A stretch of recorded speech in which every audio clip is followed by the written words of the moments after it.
Hi friends, எல்லாத்துக்கும் வணக்கங்க. 2-3 நாள் ஆயிடுச்சு ஃபுல் வீடியோ போட்டு. இது எதை பற்றி அப்படின்னா, நம்மளோட புது மாடு வந்து பார்த்திங்கன்னா இப்போ சனை ஆயிடுச்சு. 2 மாடு வந்து லாஸ்ட் டைம் டாக்டர் செக் பண்ணாங்க. புது மாடு அந்த லாஸ்ட்டில் இருக்குள்ள மேகோட்டில் அந்த மாடுமே. புது மாடு வந்து நாங்கள் கொஞ்சம் டவுட்லேயே தான் இருந்தது. மாடு இழைச்சி தீன் நல்லா எடுக்காது இருந்ததுங்க. நம்ம வந்து அதுக்கு கூட நம்ம நினச்சிக்கலாம், ஏன் இந்த மாதிரி இருக்குதுன்னு யோசிச்சுட்டே இருந்தோம். அப்புறம் இப்போ சனையாக இருக்குதா என்னென்னு செக் பண்ணலாங்கிறப்போ சனை கன்ஃபார்ம் அப்படின்னு சொல்லியிருக்கிறாங்க. அப்புறம் பார்த்திங்கன்னா இப்போ ரீசெண்ட் டேஸில் வந்து நிறைய நெகட்டிவாக நான் வந்து நம்ம சேனலில் ஃபேஸ் பண்ணுற மாதிரியே இருக்குது. இதை வந்து நான் ஒவ்வொருத்தர்கிட்டையும் வந்து சொல்லி என்னால் விளக்க முடியல. நான் வந்து இப்படி கிடையாது, நான் இப்படித்தான் அப்படின்னு. இப்போ காளைக்கண்ணு பிறந்துருச்சுன்னா நீங்கள் வந்து அதை விற்று உடனே பிஸ்னஸ் பண்ணுறீங்க. இதுவே வந்து கிடாரி கண்ணுக்கு என்ன ஒரு பிரச்சனைனாலும் பார்த்துக்கிறீங்க அப்படின்னா, அந்த காளைக்கண்ணை விற்கிறப்ப நான் எவ்வளோ அழுகிறேன். எல்லாத்தையுமே நான் வந்து இதில் எக்ஸ்போஸ் பண்ணவே முடியாதுங்க. நான் வந்து அது எவ்வளோ ஃபீல் பண்ணுறேன். எல்லா மாடு கன்று போடுறப்ப நான் வேண்டுறது ஒன்று தான், கிடாரி கண்ணாக போடணும். அப்போ தான் வந்து அது அம்மா கூட இருக்கும். காளைக்கண்ணாக போட்டுட்டு அது போயிருங்கிறதுனால தான் நாங்கள் அதை வேண்டுறதே. ஒரு மாட்டு பண்ணை நீங்கள் ஒன்று பேசிக்காக வச்சு பார்த்தீங்கன்னா நீங்கள் பேசுகிறவங்களுக்கு அதோட இது வந்து புரியுங்க. அதுலேயும் நிறைய ஃப்ரெண்ட்ஸ் வந்து எனக்கு சப்போர்ட் பண்ணி தான் சொல்லியிருக்கீங்க.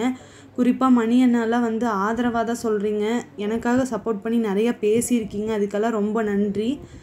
செவலையோட இதை விற்கிறோன்னா 2 வருஷம் அதை வச்சு பார்த்த எங்களுக்கு மறுபடியும் வச்சு பார்க்க தெரியும். ஆனால் அது வந்து நம்மக்கிட்ட இன்னும் மென்மேலும் கஷ்டப்படக்கூடாது. அதோட கண்ணுக்குட்டியே வச்சு இப்போ வந்து நம்மளுக்கு யூஸ் இல்லை அப்படிங்கிறப்ப வந்து நாம் அதை சேல் பண்ணுறத தவிர வேறு வழி இல்லை. இப்போ அடுத்தது கன்று போடுறத கட்டுறதுக்கு கூட எங்களுக்கு இப்போ இடம் இல்லை. அதனால தான் நாங்கள் வந்து அவ்வளோ ஃபோர்ஸாக அதை விற்கிறதுக்கு காரணமே அதுதான்.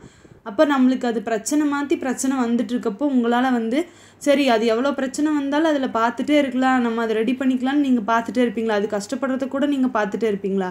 எங்களால் அதெல்லாம் பார்க்க முடியலைங்க. அதனால தான் நாங்கள் வந்து விற்றுட்டோம். அதே மாதிரி ஒவ்வொரு காளைக்கண்ணுமே வந்து நாங்கள் விற்றா அந்த காசை வந்து நாங்கள் சாமிக்கு தான் இது பண்ணியிருக்கோம். எல்லா மாடும் நல்லா இருக்கணும். அந்த காளைக்கண்ணும் எங்காவது போய் யாராவது ஒரு அம்மா கிட்ட அது இணைஞ்சிருக்கணும். அது எல்லாம் எதுவும் பண்ணிடக்கூடாதுன்னு சொல்லி தான் நாங்கள் வேண்டிகிட்டே விற்போமே. காளைக்கண்ணை வச்சுக்கோங்கன்னா எவ்வளோ காளைக்கண்ணு ப்ரோ நம்ம வச்சுக்க முடியும்? அதுக்கெல்லாம் இங்கே வாய்ப்பு கிடையாது. வாய்ப்புகள் ரொம்ப கம்மி. அதுக்கெல்லாம் ஃபீடு போட்டு நம்மளால் இது பண்ண முடியாது. இடமும் பத்தாது. கிடாரி கண்ணுன்னா நாளைக்கு அது ஒரு வருமானம் அப்படிங்கிறத தாண்டி இப்போ கயல் இருக்குது, கயலோட அம்மா இருக்குது அப்படின்னு பார்த்திங்கன்னா அது வம்சமே வந்து நம்ம வந்து இது பண்ணுற மாதிரி இருக்குல்ல. கிடாரி கண்ணு ஒரு லாபம். அதே சமயம் வந்து பார்த்திங்கன்னா அவங்க அம்மா கூட இருக்குது அப்படிங்கிற ஒரு சந்தோஷம். அதுக்காக நம்ம செலவு பண்ணாலும் நாளைக்கு யூஸ் இருக்குது.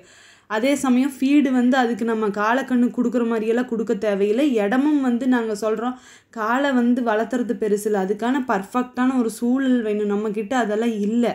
புரியுதுங்களா?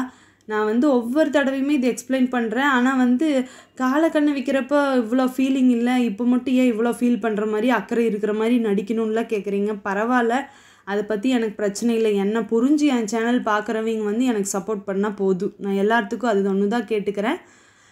கன்று போட்டு 15 நாள் 20 நாளுக்குள்ளே பால் இன்க்ரீஸ் பண்ணுறதுக்கு வந்து என்ன பண்ணுறதுன்னு கேட்டிருந்தீங்க. பச்சரிசி ஒரு படி, தேங்காய் 1 முழுசாக ஆட்டி 2 வேளையும் பிரித்து ஊற்றுங்க. கண்டிப்பாக பால் இன்க்ரீஸ் ஆகும். கையலுக்கு அதுதான் பண்ணிகிட்ருக்கோம். புது மாட்டுக்கு டாக்டர் வந்து செக் பண்ணுறாங்க பாருங்கள். அது சன கன்ஃபார்ம் ஆயிடுச்சுன்னு சொல்லியிருக்காங்க. இது வரைக்கும் நம்ம சேனலை எனக்காக சப்போர்ட் பண்ண எல்லாத்துக்குமே ரொம்ப ரொம்ப நன்றிங்க. நான் ஒவ்வொருத்தருக்கும் விளக்கம் அளிக்க தேவையில்லை. என் மனசாட்சிக்கு நான் கரெக்டாக தான் இந்த தொழில் நான் பண்ணிக்கிட்டு இருக்கிறேங்கிறத எனக்கு தெரியுங்க. இவ்வளோ நாள் சப்போர்ட் பண்ண எல்லாத்துக்குமே ரொம்ப ரொம்ப நன்றி.